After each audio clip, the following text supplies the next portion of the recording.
paint a picture for us, Dregs. International hockey in the future. Like, when does it happen? What might it look like? What do you see taking place?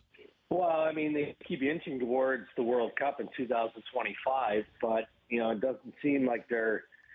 I think they're invested in it being the NHL and the Players Association, but I think what's confusing is what's the holdup? Like, why aren't you getting to a place where you can announce, you can fully plan, you can identify exactly what the format of this event is going to look like? And I guess the complication comes somewhat internationally, because the European federations don't want it to be in February. They want it to be preseason for their own leagues. But you can work around that. I feel like you can work around that. And it just seems like it kind of goes away. And then all of a sudden you have an event like World Baseball Championship where we're reminded of what best on best to a degree can look like and just the international flavor. And we want it again. And to a man, there wouldn't be many NHL players, star players, who don't want best on best and an opportunity again. So maybe this is the latest kind of poke to the NHL and the Players Association to get it done.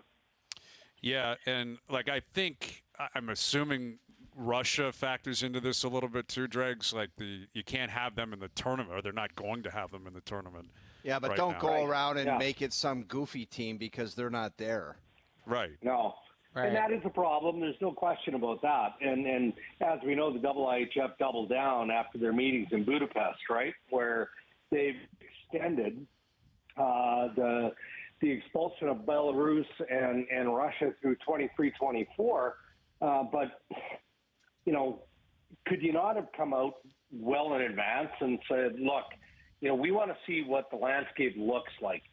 Everybody knew that the NHL and the Players Association were looking forward to the IOC and the governing bodies around the Olympics, making the tough decision to allow, those players, athletes, whatever, to find their way back into international competition.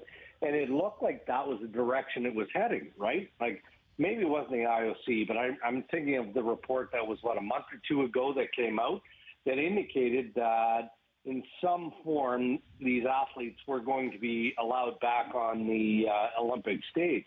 And that was a real push forward, I think, for the IIHF and the NHL and the NHLPA, because we can also appreciate here, it's not like the NHL and the Players Association can say, well, we're doing this in 25, the World Cup I'm talking about, and we can debate over which month.